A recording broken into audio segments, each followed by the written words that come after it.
Lancer son projet est devenu aujourd'hui un élément essentiel pour tout un chacun. Quand on regarde par-ci, d'autres veulent lancer leur projet, par-ci, d'autres sont en train de réfléchir à quoi lancer.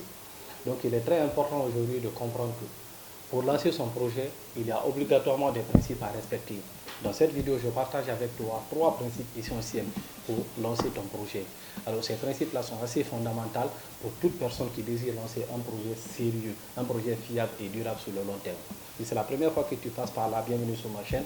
Moi, c'est M. Billy, expert en développement de projets et consultant. N'hésite pas à t'abonner et à laisser un pouce bleu. Alors, voici les 3 éléments essentiels qu'il faut retenir lorsque vous voulez lancer votre projet. En première position, nous avons l'étape de la préparation. Pourquoi il faut parler de la préparation? On dit quoi? L'impréparation est fruit de l'échec. La préparation est fruit de la réussite. Ce qui veut dire quoi? Si vous prenez le temps de préparer votre projet, vous prenez également le temps de préparer votre réussite. Lorsque vous décidez par exemple de vous lancer dans le domaine de l'agriculture, vous voulez faire l'élevage de poulets. Si vous ne prenez pas le temps nécessaire qu'il faut pour préparer un business plan, un business model, de connaître également le marché, d'apprendre aussi à côtoyer les poulets, de connaître comment ça fonctionne dans une ferme, vous êtes en train de préparer votre échec. Et beaucoup de personnes font cette erreur, décident de lancer des projets, se lancent de cette façon, parce qu'ils se disent que je suis assez pressé, il faut se lancer, il faut apprendre dans le tas. Certes, on conseille le fait de se lancer et apprendre dans le tas, mais on conseille aussi de prendre un temps, ne serait-ce que minimum, de préparer son projet.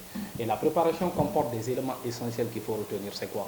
C'est que lorsque vous voulez lancer votre projet, vous devrez d'abord élaborer le plan de votre projet, ce qu'on appelle le business plan. Et le business plan comporte des étapes essentielles qu'il faut maîtriser. On en parlera dans une prochaine vidéo. En deuxième position, il faut établir le business model de votre projet. Le business model comporte également des éléments nécessaires qu'il faut maîtriser. Il faut élaborer son plan d'exécution du projet.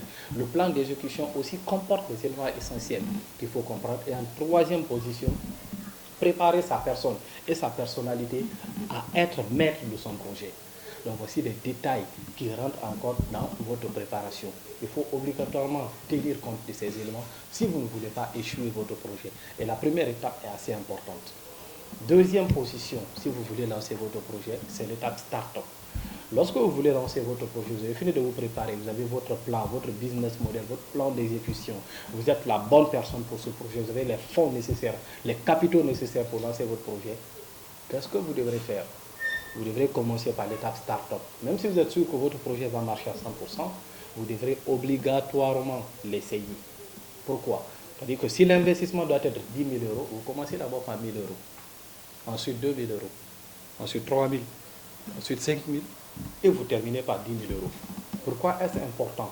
Ça vous permet d'avoir plusieurs échecs. Parce qu'il faut retenir quelque chose. L'entrepreneuriat, c'est l'échec. Et la règle à cette exception devient la réussite. Ce qui veut dire qu'on vient en entrepreneuriat pour échouer. C'est ça la base et ce qu'il faut retenir. On ne vient pas en entrepreneuriat pour réussir, on vient plutôt pour échouer. Donc vous devrez apprendre à échouer. C'est pourquoi il faut le faire pour une première fois, qui est l'étape start-up, où vous allez échouer pour une première fois, tirer des expériences de cela, pour faire une deuxième fois, une troisième fois, pour que la quatrième fois, la cinquième fois soit la bonne. Et en dernière position, vous avez l'implémentation objective du projet. Lorsque vous avez respecté la première étape, vous avez respecté la deuxième étape, obligatoirement, lorsque vous venez à l'implémentation massive de votre projet, vous réussissez. Parce que là, vous allez investir avec tout votre esprit, avec l'expérience qu'il faut, les partenaires qu'il faut, les amis qu'il faut, les employés qu'il faut, et même avec les ressources nécessaires qu'il faut. Voilà pourquoi il est important de respecter ces 3 étapes. Alors te voilà prêt maintenant à pouvoir lancer ton projet. Passe à l'action dès aujourd'hui. N'hésite pas à t'abonner et à laisser un pouce bleu comme toujours. Merci.